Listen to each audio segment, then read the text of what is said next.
করতে বলেন।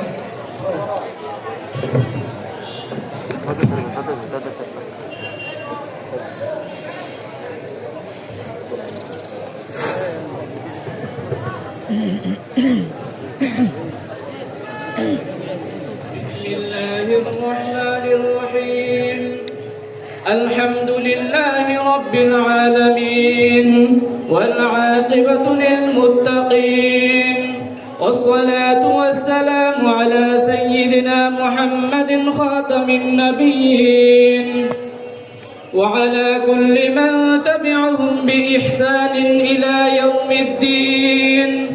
أما بعد فإن أصدق الحديث كتاب الله وأحسن الهدي هدي محمد صلى الله عليه وسلم وخير الأمور عوازمها وشر الأمور محدثاتها وكل محدثة بدعة وكل بدعة ضلالة وكل ضلالة في النار.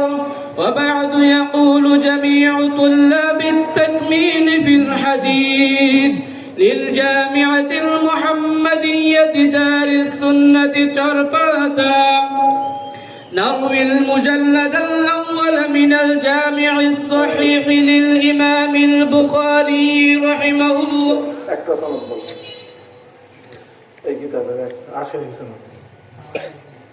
ونروي المجلد الثاني عن أستاذنا العالم الفاضل العلام أمان الله بن ولي الله صانه الله تعالى عن الآفات والشرور قال حدثنا وأجازنا فضيلة الشيخ العلام.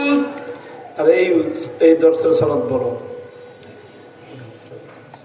وأيضا حدثنا قائدنا وقدوتنا العلامة المحدث الجليل مامون الحق حفظه الله تعالى قال حدثنا وأجازنا شيخنا وأسوتنا العلامة عزيز الحق نور الله مرقده وسقى تربته قال حدثنا المحدث الناقد العلامة الشيخ زفر أحمد العثماني رحمه الله تعالى قال حدثنا الفقيه الداعية الكبير الشيخ أشرف علي التهلبي رحمه الله تعالى قال حدثنا المحدث الكبير الشيخ محمد يعقوب النانوتوي رحمه الله تعالى وهو يرون عن الشيخ عبد الغني المجددي رحمه الله تعالى عن الشهير في الآفاق الشاه إسحاق المحدث الدهلوي قال حدثنا وأجازنا عبد العزيز المحدث الدهلوي رحمه الله تعالى وهو عن إمام الأئمة مرجع الأسانيد في الهند قطب الدين أحمد بن عبد الرحيم الشهير بالشاه ولي الله المحدث الدهلوي الحنفي قال حدثنا وأجازنا الشيخ أبو طاهر محمد بن إبراهيم الكردي المدني عن والده المحترم الشيخ إبراهيم بن الحسن الكردي المدني قال حدثنا وأجازنا السيد أحمد بن محمد القشاشي قال حدثنا وأجازنا أحمد بن عبد القدوس الشنوي ثم المدني قال حدثنا وأجازنا شمس الدين محمد بن أحمد الرملي قال حدثنا وأجازنا أبو يحيى زين الدين أحمد زكريا ابن محمد الأنصري قال حدثنا وأجازنا الحافظ أبو الفضل شهاب الدين أحمد بن علي بن الحجر العسقلاني قال حدثنا وأجازنا الشيخ زين الدين إبراهيم بن أحمد التنوخي الشامي قال حدثنا وأجازنا أبو العباس أحمد الحجار الدمشقي قال حدثنا وأجازنا سراج الدين حسين بن المبارك الزبيدي عن فضيلة الشيخ أبي الوقت عبد الأول بن عيسى الهروي عن فضيلة الشيخ أبي الحسن عبد الرحمن بن مغفل الداودي عن فضيلة الشيخ أبي محمد عبد الله بن أحمد الرسرخسي قال حدثنا وأجازنا أبو عبد الله محمد بن يوسف الفروري قال حدثنا وأجازنا الإمام الهمام الحافظ الحجة أمير المؤمنين في الحديث أبو عبد الله محمد بن إسماعيل بن إبراهيم بن المغيرة الجعفي البخاري رحمهم الله تعالى اللهم انفعنا بعلومه وعلومهم إلى يوم الدين آمين يا رب العالمين. باب قول الله ونضع الموازين القسط ليوم القيامة وأن أعمال بني آدم وقولهم يوزن وقال مجاهد القسطاس والعدل بالرومية ويقال القسط مصدر المقسط وهو العادل وأما القاسط فهو الجائر. وبه قال حدثنا أحمد بن أشكاب قال حدثنا محمد بن فضيل عن أمارة بن القعقاع عن أبي زرعة عن أبي هريرة رضي الله تعالى عنه وعنهم أجمعين قال قال النبي صلى الله عليه وسلم كلمتان حبيبتان إلى الرحمن خفيفتان على اللسان ثقيلتان في الميزان سبحان الله وبحمده سبحان الله العظيم.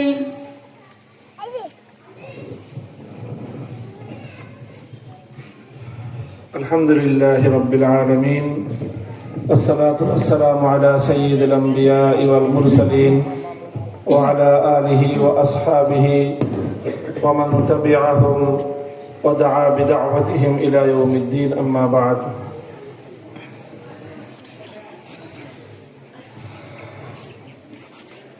বুখারী শরীফের খতমের মাধ্যমে মূলত আমাদের কওমি মাদ্রাসার যে শিক্ষা সিলেবাস, এই শিক্ষা সিলেবাসের একটা পর্ব সম্পন্ন হয়, সমাপ্ত হয়।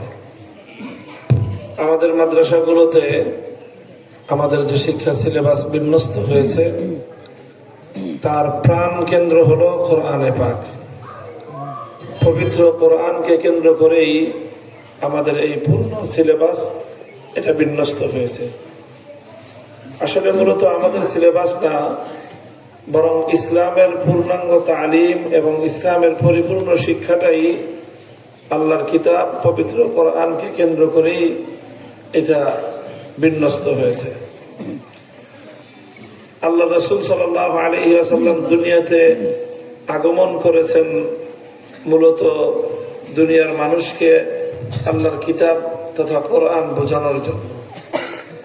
কোরআনে পাকের মধ্যে আল্লাহ পাক বলেছেন ওয়া আনজালনা ইলাইকা যিকরা লিতুবাইয়িনা লিন-নাসি মা নুযিলা ইলাইহিম ওয়া লাআল্লাহুম ইয়াতাফাক্কারুন। নবী, আমি আপনাকে এই দুনিয়াতে প্রেরণ করেছি এবং আপনার নিকট আমি কোরআন নাযিল করেছি এই জন্য যেন আপনি দুনিয়ার মানুষকে কোরআন বুঝিয়ে দিতে পারেন। এই জন্য কোরআনের ব্যাখ্যা করা, মানুষকে কোরআন বোঝানো, এটা ছিল রাসূল সাল্লাল্লাহু আলাইহি ওয়াসাল্লামের আগমনের একটা মুখ্য উদ্দেশ্য। সেই হিসাবে রাসূল সাল্লাল্লাহু আলাইহি ওয়াসাল্লাম আল্লাহর কিতাব কোরআনকে বোঝাতে গিয়ে যা বলেছেন, যা করেছেন, সেটাই হলো হাদিস। সুতরাং হাদিস আর কিছু না, হাদিস হলো রাসূল সাল্লাল্লাহু আলাইহি ওয়াসাল্লামের পক্ষ থেকে আল্লাহর কিতাব, আল্লাহর কালাম কোরআনে পাকের বিশদ ব্যাখ্যা, বিস্তারিত ব্যাখ্যা এবং সবচেয়ে অথেন্টিক, সবচেয়ে নির্ভরযোগ্য ব্যাখ্যাই হলো হাদিস।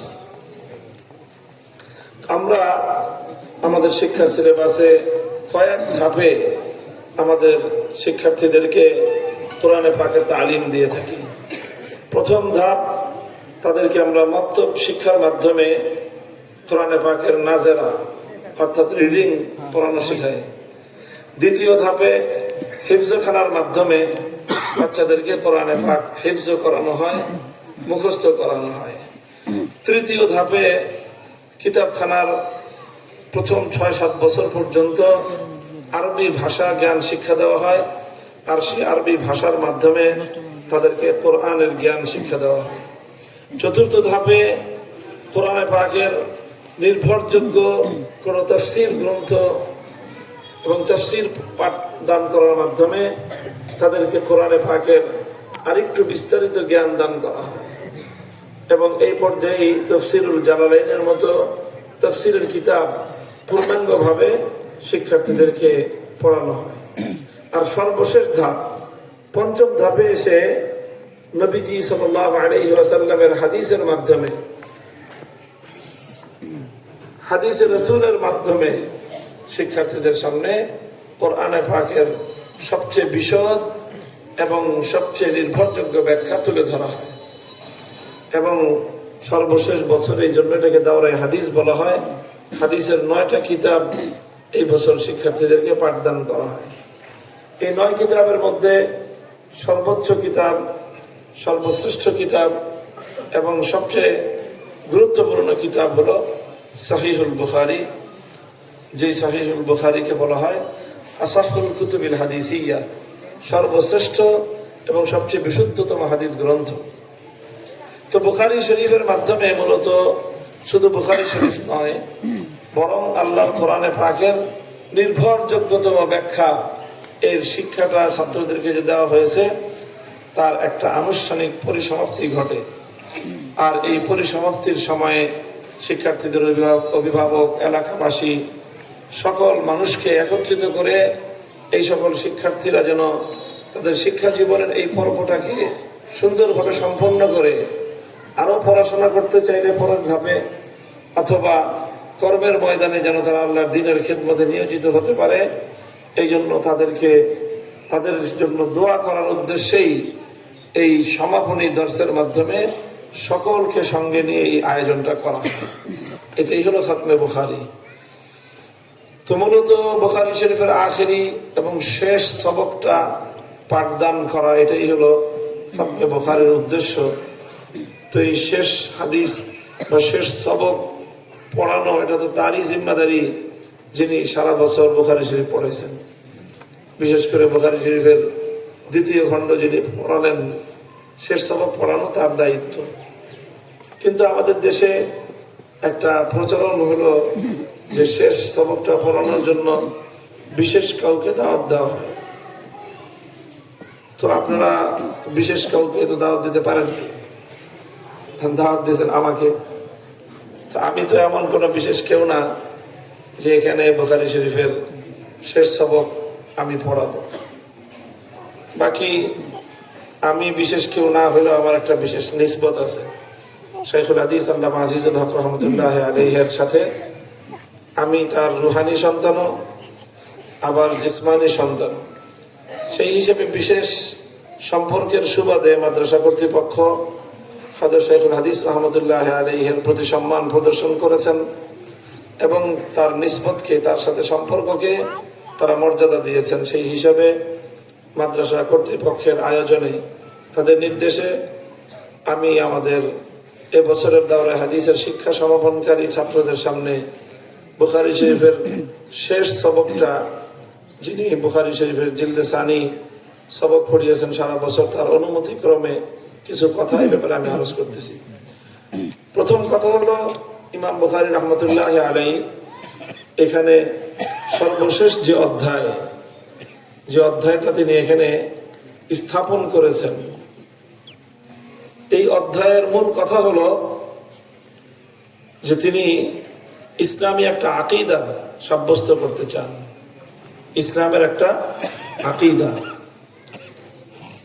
আমরা জানি যে আকীদা এটা সবচেয়ে গুরুত্বপূর্ণ ইসলামের মধ্যে।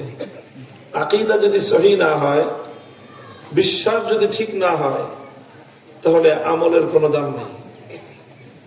একজন মুমিনের আকীদার মাধ্যমেই তার ঈমান দুরুস্ত হয়। যার আকীদা দুরুস্ত না, তার ঈমান দুরুস্ত না। যার ঈমান দুরুস্ত না, তার আমল কোনোটাই গ্রহণযোগ্য না। এই জন্য আকীদাকে শুদ্ধ করার জন্য অনেক আলোচনা করা হয় কিতাবগুলোর মধ্যে। আকীদা এবং ঈমান, ঈমান আকীদা আমরা বলে থাকি। ঈমান আকীদার মূল কথা হলো কিছু বিশ্বাসকে দৃঢ় করা। তার মধ্যে প্রথম হলো আকীদাতুত তাওহীদ, আল্লাহ পাকের একত্ববাদ এবং তাওহীদের বিশ্বাসকে মজবুত করা। 2 নম্বর হলো আকীদাতুল রিসালাহ, রিসালাতের বিশ্বাস। 3 নম্বর আকীদা হলো আকীদাতুল বাস বাদাল মউত, যে মানুষকে আল্লাহ পাক রব্বুল আলামিন মৃত্যুর পরে আবার পুনর্জীবিত করবেন। এই পুনর্জীবনকে আল্লাহ পাক রব্বুল আলামিন যে আবার দ্বিতীয়বার মানুষকে জিন্দা করবেন, এই দ্বিতীয়বারের পুনরুজ্জীবনকে বিশ্বাস করা। পুনর্জীবন করে, পুনর্জীবিত করে আল্লাহ কি করবেন?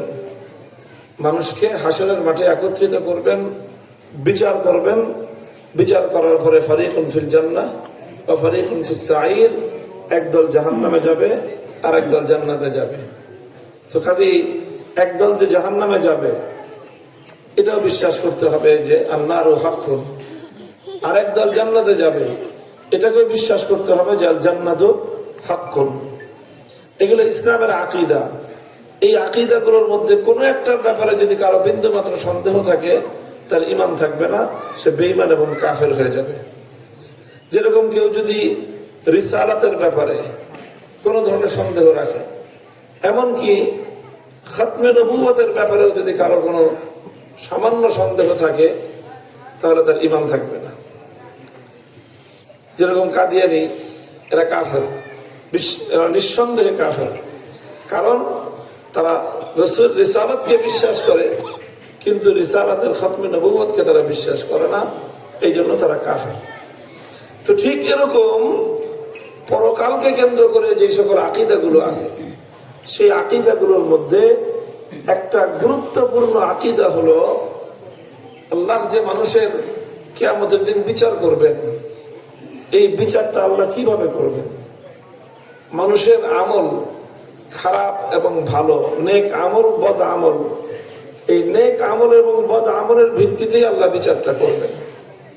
যার নেক আমল বেশি হবে জান্নাতে যাবে, যার বদ আমল বেশি হবে সে জাহান্নামে যাবে, এটা বোঝা যায়। কিন্তু নেকি আর বদি কোনটা বেশি কোনটা কম, এটা আল্লাহ পাক রব্বুল আলামিন নির্ধারণ করবেন কিভাবে। এটা নির্ধারণ করবার একটা পদ্ধতি হলো ওজন। কি পদ্ধতি? ওজন। যে আল্লাহ পাক মানুষের আমল ওজন দিবেন। এই ওজন দেওয়া, এই যে বিষয়টা, এটা ইসলামের একটা আকীদা, যে প্রত্যেকটা মানুষের আমল ওজন হবে। মানুষের আমল ওজন হবে। এই আমল ওজন হওয়াটা, এটা ইসলামের একটা অকাট্য আকীদা। এই আকীদাকে বিশ্বাস করা মুমিন হওয়ার জন্য জরুরি। তো ইসলামের যে অকাট্য আকীদা, আল ওয়াজনু হাক্কুন, আল জান্নাতু যেরকম হাক্কুন, যেরকম আন-নারু হাক্কুন, যেরকম আল বাসু হাক্কুন, যেরকম আস-সিরাতু হাক্কুন, ঠিক এরকম আল ওয়াজনু হাক্কুন, যে বান্দার আমল ওজন হবে। কোনো সন্দেহ নাই এতে যে মানুষের আমলকে আল্লাহ পাক কি দিবেন? ওজন দিবেন। কিন্তু কিছু মানুষ তারা নানা রকম যুক্তির পিছনে পড়ে, নানা রকম সন্দেহ সংশয়ের মধ্যে পড়ে ইসলামের অনেক আকীদাকে তারা অস্বীকার করে। অনেক আকীদাকে, অনেক মুসলমান আছে নামধারী মুসলমান, তারা রিসালাতকে বিশ্বাস করে, কিন্তু রসুলের মুজিজাকে তারা বিশ্বাস করে না, তারা কাফের। অনেক মানুষ আছে তারা রসুলকে বিশ্বাস করে, কিন্তু রসুলের খতমে নবুয়তকে বিশ্বাস করে না, তারাও কাফের। অনেক মানুষ আছে তারা পুনরুত্থান, পুনর্জীবিত হওয়াকে বিশ্বাস করে, কিন্তু তারা ওজনকে বিশ্বাস করে না, তারাও কাফের। তো এরকম এক ফরিক, এরকম এক গ্রুপ ছিল যাদেরকে বলা হয় মুনকিরিন ওজন। তারা ওজন অস্বীকারী। তারা মনে করে যে মানুষের আমল এটা আবার ওজন দেয় কিভাবে। মানুষের আমল এমন একটা জিনিস, না এটা দেখা যায়, না ধরা যায়, না ছোঁয়া যায়, না এটাকে কিছু করা যায়। একটা মানুষ আমল করতেছে, সেই আমলটাকে ধরবেন কি দিয়ে আপনি? সেটাকে আপনি ওজন দিবেন কিভাবে? তো এই ওজন দেওয়ার বিষয়টা অনেক মানুষের যুক্তিতে ধরে না।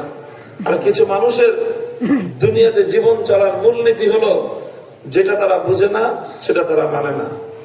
তো যেহেতু ওজন কিভাবে আল্লাহ দিবেন এই জিনিস তাদের বুঝে আসে নাই, এই জন্য তারা ওজনকে অস্বীকার করেছে। এদেরকে বলা হয় মুনকিরিনে ওজন। ইমাম বুখারী রাহমাতুল্লাহি আলাইহি এই ওজন অস্বীকারী এই ভ্রান্ত দলের খণ্ডন করার জন্যই এই বাব অর্থাৎ এই অধ্যায় তিনি স্থাপন করেছেন। قد وضع هذا الباب الإمام الهمام لرد منكرين الوزن لرد منكر الوزن। মুনকিরিনে ওজনদের রদ করার জন্য ইমাম বুখারী রাহমাতুল্লাহি আলাইহি قد عقد هذا الباب এই বাবকে তিনি স্থাপন করেছেন। তাহলে এই অধ্যায়ের মূল উদ্দেশ্য হলো রদ্দে মুনকিরিনে ওজন, অর্থাৎ ওজন অস্বীকারীদের মতবাদকে খণ্ডন করা। এখন ওজন অস্বীকার করা এটা একটা মতবাদ। এই মতবাদকে খণ্ডন করতে হলে কিভাবে খণ্ডন করবেন? কোন একটা মতবাদকে যদি খণ্ডন করতে হয় তাহলে মতবাদ খণ্ডন করার উপায় কি? কারো বক্তব্য খণ্ডন করতে চাইলে, কারো মতবাদ খণ্ডন করতে চাইলে উপায় হলো দলিল প্রমাণ প্রয়োজন হয়। কিসের প্রয়োজন? দলিলের প্রয়োজন, প্রমাণের প্রয়োজন। দলিল এবং প্রমাণের মাধ্যমে যে কোনো বাতিল মতবাদকে খণ্ডন করা যায়। ইমাম বুখারী রাহমাতুল্লাহি আলাইহি এই অধ্যায়ের মাধ্যমে এরকম একটা বাতিল মতবাদ, একটা ভ্রান্ত দলের চিন্তাধারাকে তিনি খণ্ডন করতেছেন। এই খণ্ডন করতে গিয়েই ইমাম বুখারী রাহমাতুল্লাহি আলাইহি দাবি করেছেন আন্না আমাল বানি আদম ওয়া কওলুহুম ইউজান, যে মানুষের আমল এবং মানুষের কওল সব ওজন দেওয়া হবে। প্রমাণ কি? ইমাম বুখারী রাহমাতুল্লাহি আলাইহি প্রমাণ দিয়েছেন দুইটা প্রমাণ। কয়টা প্রমাণ? প্রথম প্রমাণ দিয়েছেন কোরআনে পাকের আয়াতের দ্বারা। দ্বিতীয় নম্বর প্রমাণ দিয়েছেন রাসূলুল্লাহ সাল্লাল্লাহু আলাইহি ওয়াসাল্লামের হাদিসের দ্বারা। কয় প্রমাণ? দুই প্রমাণ। একটা হলো কিতাবুল্লাহ আর একটা হলো সুন্নাতুর রাসূলিল্লাহ। একটা হলো কোরআন আর একটা হলো হাদিস। ইমাম বুখারী এই দুইটা প্রমাণের দ্বারাই তিনি তার এই বক্তব্য সাব্যস্ত করেছেন এবং ওজন অস্বীকারীদের মতবাদকে খণ্ডন করেছেন।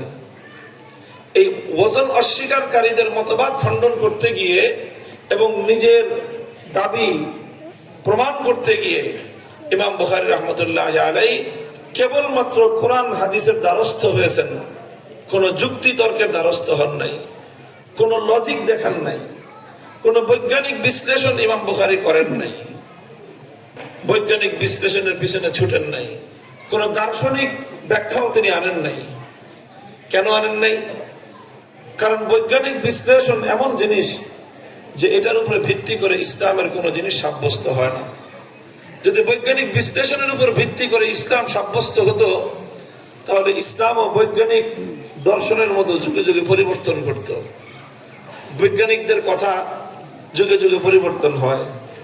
এক এক সময় বিজ্ঞান এক একটা জিনিস প্রমাণ করে, তখন তাদের বক্তব্য পরিবর্তন হয়ে যায়।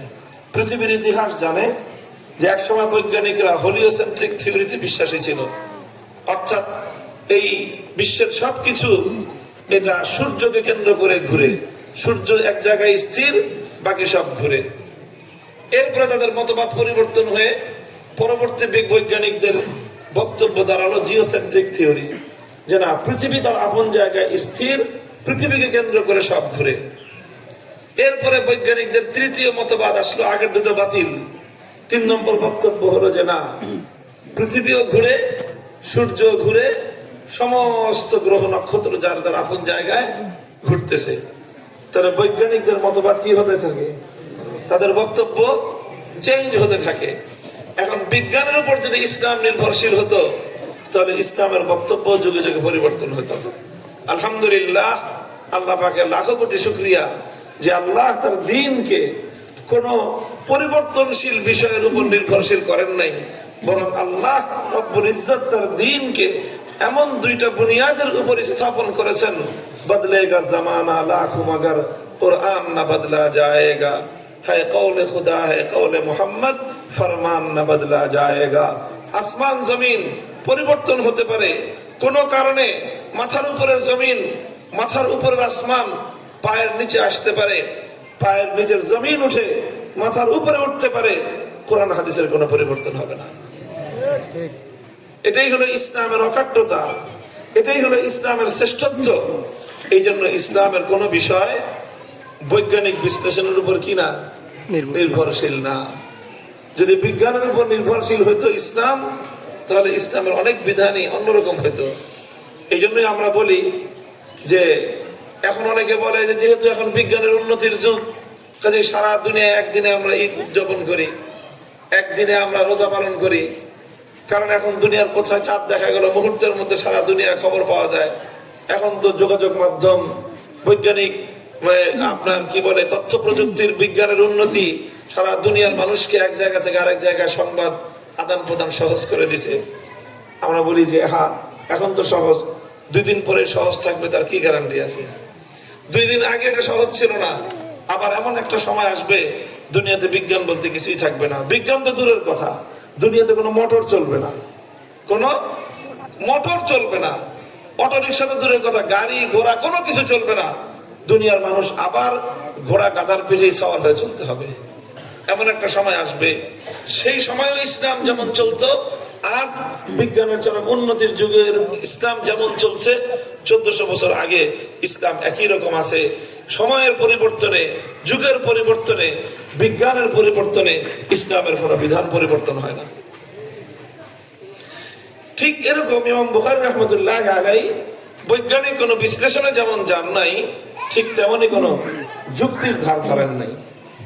যুক্তি দিয়ে তর্ক দিয়ে ইসলাম হয় না, যুক্তি দিয়ে তর্ক দিয়ে ইসলাম হয় না।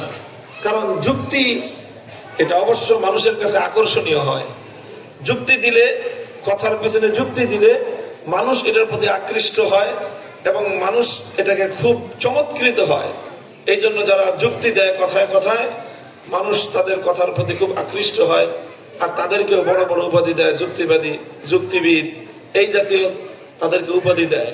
কিন্তু মনে রাখতে হবে যে যুক্তি তর্ক মানুষকে দৃষ্টি আকর্ষণ করতে পারে, কিন্তু যুক্তি এমন এক জিনিস যেটা চতুর্দিকেই কাটে। যুক্তি যেদিকে দিবেন সেদিকে কি করবে? যুক্তি কাটবে। আর এই যুক্তির উপর যদি কেউ নির্ভরশীল হয় তাহলে তার পরিণাম খুব খতরনাক হবে। শেখুল হাদিস আল্লামা আজিজুল হক আমার আব্বাজান মরহুম রাহমাতুল্লাহ আলাইহি তিনি একটা গল্প বলতেন এই জায়গায়, যুক্তির অসারতা প্রমাণ করার জন্য। তিনি বলতেন যে দেখেন, একটা গল্প বলতেন যে এক লোক, তার একটা গাধা ছিল।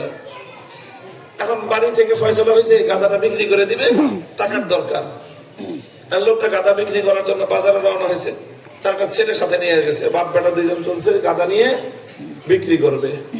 তো লোকটা গাধার উপর সওয়ার হয়েছে, ছেলেটা পিছনে পিছনে হাঁটতেছে, বাজারে যেতেছে বাপ বেটা। একদল মানুষের সাথে দেখা, কোথায় যায়? বাজারে যায় গাধা নিয়ে। পিছনে কে? আমার ছেলে।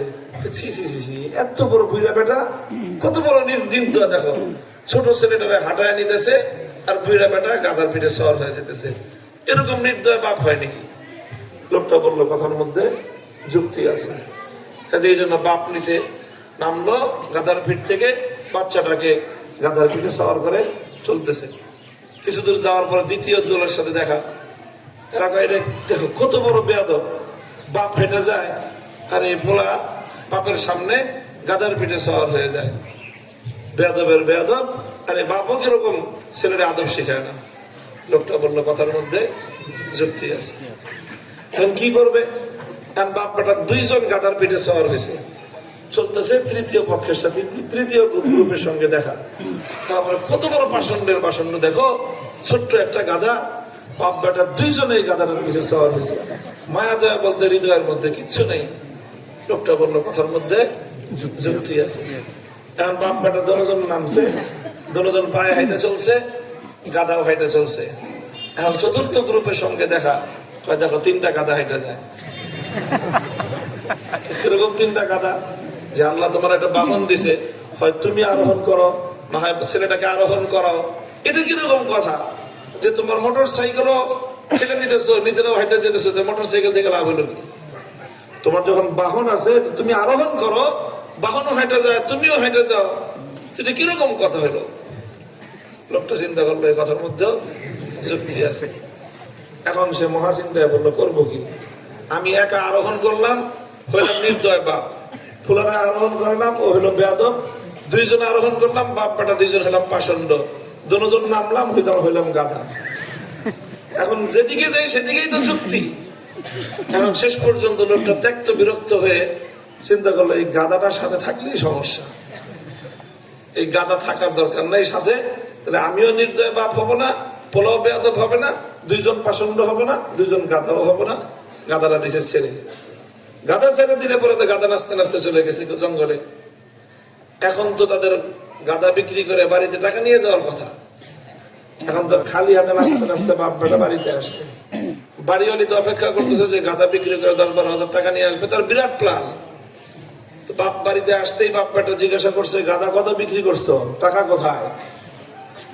আমি বলে গাধা তো বেচতে পারি নাই। কেন?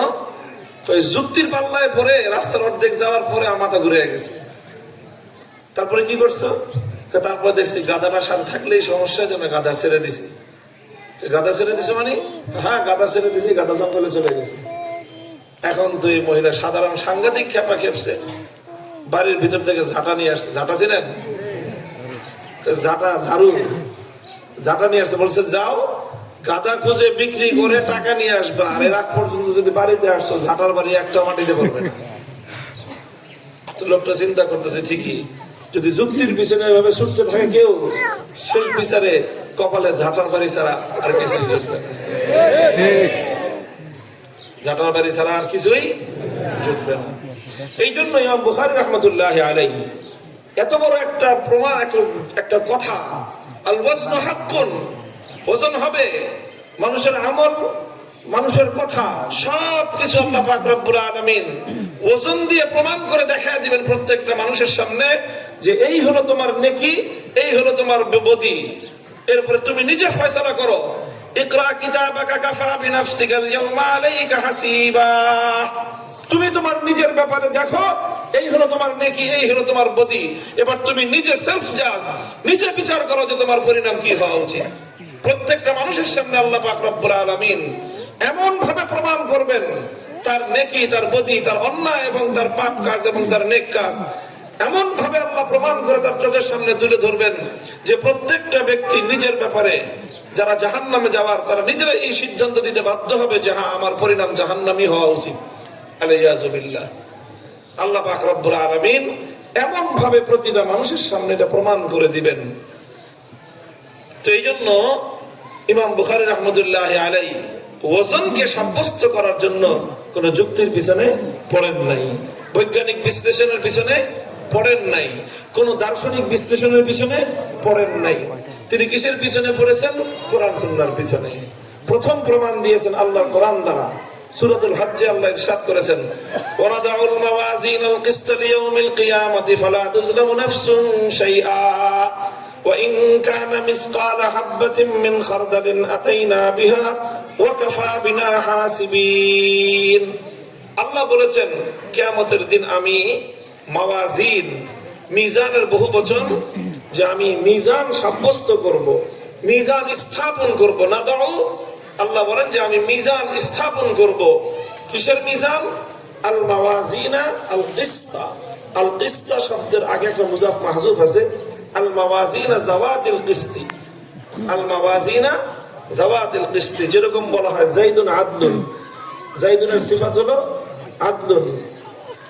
আসলে সিফাত বলো বা খবর বলো, এখন যাইদুন আদলুন অর্থ কি? যাইদুন জু আদলিন, যাইদুন জু আদলিন, মুবালাগাতান জুকে হযফ করে দিয়ে বলা হয় যাইদুন আদলুন। ঠিক এরকম আল মাওয়াজিনা জাওয়াতুল কিসত ছিল, তারপরে মুবালাগা করার জন্য আল্লাহ পাক জাওয়াত শব্দকে হযফ করে বলে দিয়েছেন আল মাওয়াজিন আল কিসত, অর্থাৎ ইনসাফের মিজান। কিসের মিজান? মিজান শব্দের তর্জমা আগে করা হতো দাড়ি পাল্লা, কিন্তু আসলে মিজান শব্দের অর্থ দাড়ি পাল্লা নয়। মিজান ইসমে আলার সিগা, মিজান ইসমে আলার সিগা মা ইউজানু বিহি, যেটার দ্বারা ওজন করা হয়। তো ওজন শুধু দাড়ি পাল্লার দ্বারা করা হয় না, দাড়ি পাল্লা দিয়ে কিছু কিছু জিনিস ওজন করা হয়, আর অনেক জিনিস আছে ওজন করার জন্য দাড়ি পাল্লার প্রয়োজন হয় না, বা দাড়ি পাল্লা দিয়ে ওজন করা যায় না। দাড়ি পাল্লা দিয়ে চাল ডাল তারপরে আলু পটল এগুলো ওজন দেওয়া যায়, কিন্তু একজন মানুষের শরীরে জ্বর আসছে, তার ডিগ্রি কত সেলসিয়াস, কত ডিগ্রি জ্বর আসছে, এটা দাড়ি পাল্লা দিয়ে পরিমাপ করা যাবে? মানুষের জ্বর ওজন করার জন্য যন্ত্র ভিন্ন আছে, এটাকে বলা হয় থার্মোমিটার। আবার মানুষের শরীরে সুগার ডায়াবেটিস মাপার জন্য যন্ত্র ভিন্ন আছে, মানুষের শরীরে ব্লাড প্রেসার মাপার জন্য যন্ত্র ভিন্ন আছে। বাতাসের মধ্যে আর্দ্রতার পরিমাণ কি পরিমাণ, কত ডিগ্রি সেলসিয়াস বাতাস গরম বা কত ডিগ্রি সেলসিয়াস উত্তপ্ত, এটা পরিমাপ করার যন্ত্র আছে আলাদা। বাতাসের গতি কত বেগে, ঘন্টায় কত কিলোমিটার বেগে বাতাস বইতে পারে ও বইতেছে, এটা পরিমাপ করার যন্ত্র আছে আলাদা। গাড়ি কত দ্রুত চলতেছে সেটা পরিমাপ করার যন্ত্র আছে আলাদা। প্রত্যেকটা জিনিস পরিমাপ করার জন্য ভিন্ন ভিন্ন ব্যবস্থা আছে। এমনকি দুধের সাথে পানি মেলানো হয়েছে, দুধ ও তরল জিনিস, পানীয়, এই তরলের সাথে মিলে এমন ভাবে একাকার হয়েছে, দুধের সাথে পানি মিলে সাদা, সব সাদা, কিন্তু এই দুধের থেকে পানিকে পরিমাপ করে আলাদা করে বোঝানোর জন্য যন্ত্র আবিষ্কার হয়ে গেছে। সেই যন্ত্রটা দুধের মধ্যে দিলেই যন্ত্রটা বলে দেয় যে এই পাত্রের মধ্যে কত পার্সেন্ট দুধ গরুর গোলান থেকে আসছে আর কত পার্সেন্ট দুধ চাপকলের গোলান থেকে আসছে, একদম পরিষ্কার বলে দেয়। এরকম ভাবে এক একটা জিনিস পরিমাপ করার যন্ত্র মানুষ আবিষ্কার করে ফেলছে। কথা বলেন ঠিক কিনা? তো প্রশ্ন হলো যে মানুষের এত মেধা যে সব জিনিস, শরীরের জ্বর দেখা যায় না কিন্তু পরিমাপ করা যায়। কথা বলেন, মোহাম্মদ আলী কেলে একটা বক্সিং মারলো, সঙ্গে সঙ্গে কম্পিউটার স্ক্রিনের মধ্যে ভেসে উঠে এই বক্সিংটার ওজন কত, 360 কিলোমিটার, 360 কেজি ওজন একটা বক্সিংয়ের। তো বক্সিং মারলো কোথায়? মাঠের মধ্যখানে মোহাম্মদ আলী কেলে আরেকজনের নাকশার মধ্যে কম্পিউটার স্ক্রিনে ভেসে উঠলো এই বক্সিংয়ের ওজন কত। তো মানুষ যদি মানুষের বক্সিংয়ের ওজন মাপতে পারে, মানুষ যদি দুধ থেকে পানিকে আলাদা করে ওজন মাপতে পারে, মানুষ যদি তার শরীরের মধ্যে শরীরের তাপমাত্রা পরিমাপ করতে পারে, বাতাসের গতিবেগ যদি মানুষ পরিমাপ করতে পারে, তো মানুষকে যে আল্লাহ পাক রব্বুল আলামিন এই মেধা দিলেন, হাজার হাজার কোটি কোটি মানুষকে আল্লাহ পাক মেধা তৈরি করে দিলেন, তো সেই আল্লাহ পাক রব্বুল আলামিনের জন্য মানুষের আমল, মানুষের কথা পরিমাপ করার কোন ব্যবস্থা আবিষ্কার করা খুব কঠিন কিছু না। আল্লাহ পাক রব্বুল আলামিন এই সমস্ত আবিষ্কার দেখায় মানুষের জন্য তো আল্লাহর কুদরতকে বোঝা আরো সহজ করে দিয়েছেন। সাতুদ্দি লাকাল আইয়ামু মা কুনতা জাহিলান, সাতুদ্দি লাকাল আইয়ামু মা কুনতা জাহিলা ওয়া ইয়াতিকা বিল আখবারি মান লাম তুজাওবিদি। দুনিয়ার এই প্রত্যেকটা আবিষ্কার, দুনিয়ার প্রতিটা আবিষ্কার, এটা আল্লাহ পাকের কুদরতকে বোঝার জন্য যারা নাকি বিশ্বাসী বান্দা তাদের জন্য আরো সহজ করে দিয়েছে। এক একটা মানুষের আবিষ্কার দেখবে, আর যে নাকি সত্য সন্ধানী সে আল্লাহর কুদরতকে নতুন ভাবে আবিষ্কার করবে। বুর্গে দরখতানে সবজ তর নজরে হুশিয়ার, হর ওয়ারাকে দফতরে আজ মারিফতে কিরদেগার। প্রত্যেকটা পাতায় পাতায় আল্লাহ পাকের কুদরতের নিশান রয়েছে। মানুষের প্রতিটা আবিষ্কার এটা আল্লাহর কুদরতের প্রমাণ যে আল্লাহ পাক মানুষকে মেধা দিতে পেরেছেন, তাহলে সে আল্লাহর কাছে কত শক্তি, কত সক্ষমতা আছে। তো যাই হোক, কোরআনে পাকের এই আয়াত এটা প্রমাণ করলো, এটা সাব্যস্ত করলো যে কিয়ামতের দিন আল্লাহ পাক রব্বুল আলামিন মানুষের আমল, মানুষের কওল, মানুষের প্রত্যেকটা অ্যাক্টিভিটি, নেকি এবং বদি দুই ভাবে আল্লাহ পাক ওজন করে প্রতিটা মানুষের সামনে ইনসাফের সাথে সাব্যস্ত করে দিবেন যে কার কি পরিণাম হওয়া উচিত। এটা গেল এক নম্বর কোরআনে পাকের আয়াতের দ্বারা দলিল হয়ে গেল। এরপরে দ্বিতীয় দলিল হলো আল্লাহর নবীর হাদিস। নবী করিম সাল্লাল্লাহু আলাইহি ওয়াসাল্লাম বলেছেন, হযরত আবু হুরায়রা রাদিয়াল্লাহু তাআলা আনহু বর্ণিত হাদিস, قال رسول الله صلى الله عليه وسلم كلمتان حبيبتان إلى الرحمن خفيفتان على اللسان ثقيلتان في الميزان سبحان الله وبحمده سبحان الله العظيم. أذن الجابر اللهم صل على محمد وعلى آل محمد كما صليت على إبراهيم اللهم رب هذه الدعوة التامة والصلاة القائمة آت محمدا الوسيلة والفضيلة وابعثه مقاما محمودا الذي وعدته إنك لا تخلف الميعاد. তো এই হাদিসের দ্বারা প্রমাণ হলো, দেখেন বুঝেন লক্ষ্য করে, প্রথম হাদিসটা ছোট্ট সংক্ষিপ্ত বুঝে নেই। রাসূল সাল্লাল্লাহু আলাইহি সাল্লাম বলতেছেন কালিমাতানি, এটা দ্বিবচন শব্দ, তাসনিয়ার সিগা। কালিমাতানি এক বচন হলো কালিমাতুন। এমনি আমরা মাদ্রাসায় হেদায়াতুন নহ কাফিয়া কিতাবগুলোর মধ্যে কালিমার যে তারিফ এবং সংজ্ঞা পড়েছি, আল কালিমাতু লাফজুন উজিয়া লিমান আল মুফরাদিন বা মুফরাদান বা মুফরাদুন, অর্থাৎ একক শব্দ যে একক অর্থ দেয় সেটাকে বলা হয় কালিমা। তবে এখানে কালিমাতুন সেই অর্থে নয়।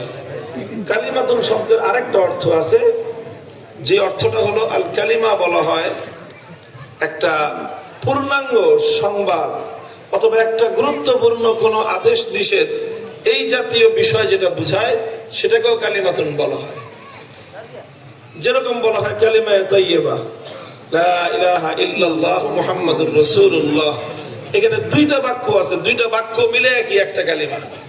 কালিমাতুশ শাহাদা, আশহাদু আল্লা ইলাহা ইল্লাল্লাহ ওয়া আশহাদু আন্না মুহাম্মাদান আবদুহু ওয়া রাসূলুহু, এখানে দুইটা জুমলা মিলায়ে একটা কালিমা, কালিমাতুশ শাহাদা। আরো বড় কথাকেও এক কালিমা বলা হয়, যেরকম বলা হয় কালিমাতুত তাহরীর, সম্পাদকের কথা, লেখা হয় ১.৫ পৃষ্ঠা, অথচ বলা হয় কালিমা। তো এখানে যে কালিমার অর্থ হলো কথা, কালিমার অর্থ কি? কথা। তো ঠিক এই কালিমাতান অর্থ হলো দুটি কথা। এখানে দুটি কথার দ্বারা উদ্দেশ্য হলো দুইটা একক শব্দ না, দুইটা পূর্ণাঙ্গ কথা, দুইটা, এই দুইটা কথার তিনটা সিফাত বর্ণনা করা হয়েছে, তিনটা বৈশিষ্ট্য। প্রথম বৈশিষ্ট্য হলো হাবিবাতানি ইলার রহমান, আল্লাহ পাকের নামবাচক শব্দ হলো রহমান। দুটো শব্দ আছে রহমাতুন থেকে, রহিমুন এবং রহমানুন। রহিম শব্দের অর্থ হলো অতিশয় দয়ালু, রহমান শব্দের অর্থ হলো সীমাহীন দয়ালু। তো অনেক, অতিশয় মানে অনেক, অনেক দয়ালুর মধ্যে দয়া বেশি না সীমাহীন দয়ালুর মধ্যে দয়া বেশি? সীমাহীন দয়ালুর মধ্যে। এই জন্য রহমান শব্দের মধ্যে মুবালাগা বেশি, মানা বেশি। রহমান শব্দের অর্থ হলো সীমাহীন দয়ালু। তো সীমাহীন দয়ালু এই নামটা ব্যবহার করে বোঝানো হয়েছে যে দয়া পাওয়া যাবে অনেক এখানে। আর তার শুরুতে বলা হয়েছে হাবিবাতান, যে কথা দুটি সেই সীমাহীন দয়ালুর নিকট অতি প্রিয়। যিনি সীমাহীন দয়ালু, এমনি তিনি দয়া করেন, আবার যদি তার প্রিয় পাওয়া যায়, কোনো কিছু প্রিয় হওয়া যায়, তাহলে তার দয়ার আর কোনো সীমাই থাকবে না। এটা প্রথম বৈশিষ্ট্য এই দুইটা কথার। ২ নম্বর বৈশিষ্ট্য হলো খাফিফাতান আলাল লিসান, মুখে উচ্চারণে সহজ। মুখে উচ্চারণে সহজ। কেন সহজ? খিফাত দুই এতেবারে, দুই ভাবে শব্দের মধ্যে এখানে সহজতা রয়েছে, খিফাত আলাল লিসান রয়েছে। প্রথম হলো ইখতিসার, শব্দ দুইটা খুবই সংক্ষিপ্ত, ছোট্ট শব্দ, দুইটা কথা ছোট্ট, দুটোটা কথা ছোট ছোট। ছোট কথা হলে মুখে বলা সহজ, বড় কথা আগে মুখস্থ করতে হবে, ইয়াদ করতে হবে, তারপরে বলতে হবে, কঠিন। কিন্তু কথা দুটো এত সংক্ষিপ্ত যে কেউ একবার শুনলেই বলতে পারে। এটা হলো প্রথম খিফাত, যে ইখতিসার। ২ নম্বর খিফাত হলো যে এখানে তালাফফুজে কঠিন কোনো শব্দ নাই। লাইম বাসাত্তা ইলাইয়া ইয়াদাকা, হাফেজ সাহেবরা এই আয়াত পড়ানোর সময় বাচ্চাদেরকে তো আছে তা আছে, আবার এই দুটোটা অক্ষর উচ্চারণ করতে গিয়ে অনেক জটিল, কারণ একই মাখরাজের দুই শব্দ তো আর তা একসাথে। হ্যাঁ, যদিও তাসদীদের মাধ্যমে তোয়াকে তার দ্বারা পরিবর্তন করা জায়েজ আছে, কিন্তু আবার দুটোটাকে উচ্চারণ করাও কি আছে, জায়েজ আছে। তো দুটোটাকে উচ্চারণ করতে গেলে শব্দটা কি হয়ে যায়, একটু জটিল হয়ে যায়। কিন্তু সুবহানাল্লাহি ওয়া বিহামদিহির মধ্যে এরকম কোনো জটিল শব্দ নাই। এই জন্য খাফিফুন আলাল লিসান, যে তালাফফুজেও সহজ এবং মুখতাসার হওয়ার কারণে মনে রাখাও সহজ। খাফিফাতানি আলাল লিসান, উচ্চারণে সহজ কারণ এটা মুখতাসার, উচ্চারণে সহজ কারণ এখানে কোনো জটিল তালাফফুজের শব্দ নাই। এটা সহজ, উচ্চারণে সহজ, কিন্তু সাকিলাতানি ফিল মিজান, নেকি মাপার সময় এই দুইটা শব্দের ওজন হবে অনেক ভারী। এটা রাসূল সাল্লাল্লাহু আলাইহি ওয়াসাল্লামের মিন জাওয়ামিউল কালিম, ছোট্ট কথা অনেক বেশি বুঝাইছেন। দেখেন, এটা আমাদের একটা মানুষকে আকৃষ্ট করার জন্য, কথার মধ্যে সৌন্দর্য সৃষ্টি করার জন্য এই ধরনের ব্যবহার হয়, যে মরিচ ছোট কিন্তু দেখেন একটা বললে আরেকটা বুঝে আসে, মরিচ ছোট ঝাল বেশি, এই কথার মধ্যে একটা আকর্ষণ আছে, আছে না? যদি বলা হয় বড় মরিচে ঝাল বেশি, তো বেটা বড় মরিচে ঝাল হবেই বেশি। এটা বিশেষ বিশেষ কি হলো, বেশি পরিশ্রম বেশি লাভ, তো হবেই, পরিশ্রম বেশি করলে তো লাভ বেশি হবে। কিন্তু যদি বলা যে পরিশ্রম কম লাভ বেশি, আকর্ষণ হলো, তাই না? যে তোমার ইনভেস্ট কম মুনাফা বেশি, আকর্ষণ হলো। ইনভেস্ট বেশি লাভ মুনাফা বেশি তো হবেই, কিন্তু তোমার ইনভেস্ট কম মুনাফা বেশি, পরিশ্রম কম লাভ বেশি, মরিচ ছোট। এই প্রত্যেকটা কথার মধ্যে কি আছে, দুটো কথা মিলে একটা আকর্ষণ হয়। রাসূল সাল্লাল্লাহু আলাইহি ওয়াসাল্লাম উম্মতকে আমলের দিকে তারগীব দেওয়ার জন্য এই আকর্ষণ সৃষ্টি করেছেন, যে খাফিফাতান আলাল লিসান সাকিলাতান ফিল মিজান, যে কথা দুটো ছোট সহজ কিন্তু ওজনে বেশি। এটা হলো মাওজা ইস্তিশহাদ, এটাই দেখানোর উদ্দেশ্য যে সাকিলাতানি ফিল মিজান, যে দুটো কথা মিজানের মধ্যে ভারী হবে।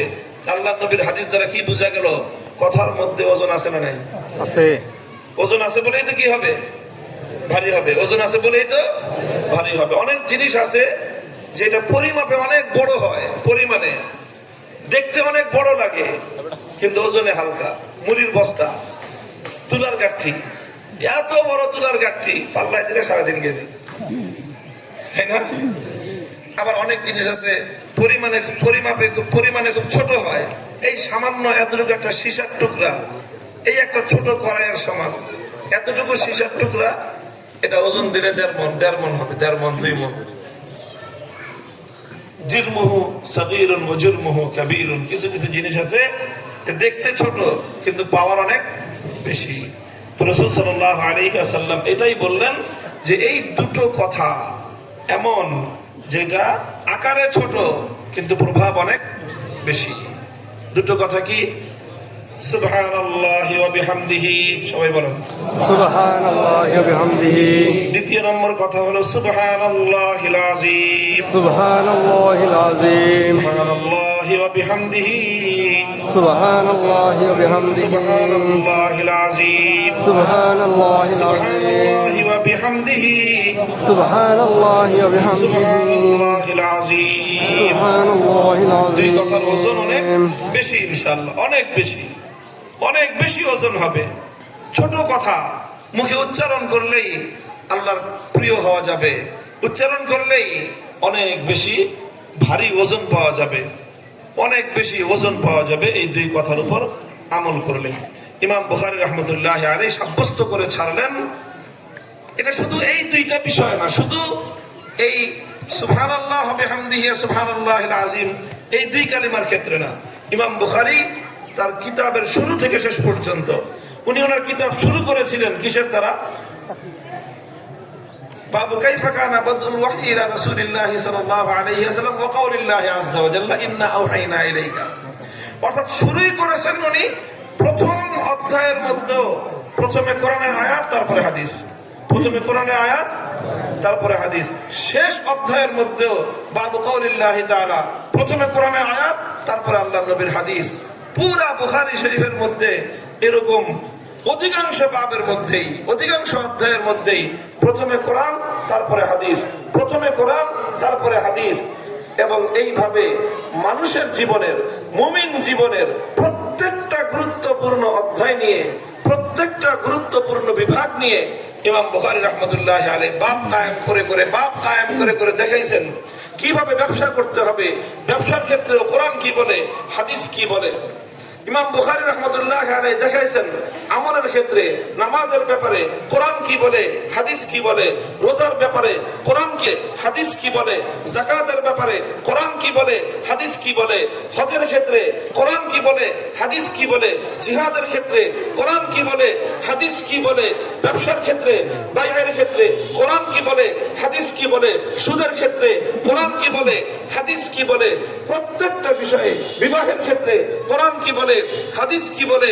মানুষকে, সন্তানকে তরবিয়তের ক্ষেত্রে কোরআন কি বলে, হাদিস কি বলে। সব বিষয়ে, ব্যবসা বাণিজ্য, মানুষের নীতি নৈতিকতা, অর্থনৈতিক কার্যক্রম, আখলাক চরিত্র, প্রত্যেকটা বিষয় ইমাম বুখারী দেখাইছেন। শুধু মানুষের ব্যক্তিগত আর পরিবার জীবন নয়, রাষ্ট্র রাজনীতি নিয়েও, বিচার ব্যবস্থা নিয়েও, বিচারের ক্ষেত্রে কোরআন কি বলে, হাদিস কি বলে। আদালতের ক্ষেত্রে কোরআন কি বলে, হাদিস কি বলে। রাজনীতির ক্ষেত্রে কোরআন কি বলে, হাদিস কি বলে। প্রত্যেকটা বিষয় ইমাম বুখারী রাহমাতুল্লাহি আলাইহি প্রথমে কোরআন এনে তারপরে হাদিস এনে উম্মতকে এক সবক দিয়েছেন যে উম্মতের প্রত্যেকটা কাজ হবে এই দুই বুনিয়াদের উপর, কোরআন কি বলে, হাদিস কি বলে। এর বাইরে মুসলমানের কোন জিন্দেগি চলতে পারে না। মুমিনের ব্যক্তিগত জীবনে কোরআন হাদিসের বাইরে চলতে পারে না, তার পরিবার কোরআন হাদিসের বাইরে চলতে পারে না। মুমিনের ব্যবসা বাণিজ্য কোরআন হাদিসের বাইরে চলতে পারে না। মুমিনের সাংস্কৃতিক কর্মকাণ্ড কোরআন হাদিসের বাইরে চলতে পারে না। এমনকি মুমিনের রাষ্ট্র রাজনীতিও কোরআন হাদিসের বাইরে চলতে পারে। সবকিছু করো, সবকিছু করবে মুমিন, আসমানের উপরে উঠবে, পাতাল ফুঁড়ে নিচে যাবে, কিন্তু সেখানেও কোরআন কি বলে, হাদিস কি বলে। কোরআন এবং হাদিসকে অনুসরণ করে উম্মতের জীবন চলবে। এটাই হলো মুমিনের জিন্দেগি, এটাই হলো ইমানদারের জিন্দেগি। যেই মুমিনের জিন্দেগিতে কোরআন হাদিস ছাড়া তৃতীয় জিনিসের নীতি চলে, সেই মুমিন নামে ইমানদার হতে পারে, সে সত্যিকার মুসলমান হতে পারে। এটা হলো মূল শিক্ষা, এটাই হলো মূল শিক্ষা। এই শিক্ষাকে ধারণ করতে পারলে বুখারী বুঝছো, আর এই শিক্ষাকে ধারণ করতে না পারলে বুখারী বোঝা হয় না, কোরআন হাদিস বোঝা হয় নাই। আল্লাহ আমাদের সকলকে বুঝবার তৌফিক দান করেন, আমিন। ইমাম বুখারী রাহমাতুল্লাহি আলাইহি তার কিতাব শুরু করেছিলেন হাদিসুন নিয়তের দ্বারা। কিসের দ্বারা? ইন্নামাল আমালু বিন্নিয়াত। আমল, নিয়তকে খাঁটি করো। যদি নিয়তকে খাঁটি করা হয়, শেষ হাদিস কায়েম করেছেন কিসের দ্বারা? শেষ ভাব সাকিলাতানি ফিল মিজান, মিজানের মধ্যে নেকির পাল্লা ভারী হবে। শুরু এবং সমাপ্তি চমৎকার একটা মুনাসাবাত, সেটা হলো যার নিয়ত খাঁটি তার আমলের ওজন ভারী। এই জন্য আমলের ওজন ভারী করার জন্য কিয়ামতের দিন আল্লাহ পাক মানুষের আমল গণবেন না। কি করবেন না? গুনবেন না যে কে কতটা আমল করেছো। প্রত্যেকের আমল কি করবেন? ওজন দিবেন যে আমলের কোয়ালিটি কতটুকু। আমলের কোয়ান্টিটি কত সেটা নয়, আমলের কত সংখ্যা কত আল্লাহ সেটা দেখবেন না, বরং দেখবেন আমলের ওজন কত। এই জন্য আমরা সকলেই মনোযোগী হব যেন আমাদের আমলের কি বাড়ে, ওজন বাড়ে। আমলের ওজন বাড়ানোর চেষ্টা করব। আল্লাহ পাক রব্বুল আলামিন আমাদের সকলকে তৌফিক দান করেন, কবুল করেন। ওয়া আখিরু দাওয়ানা আলহামদুলিল্লাহি রাব্বিল আলামিন।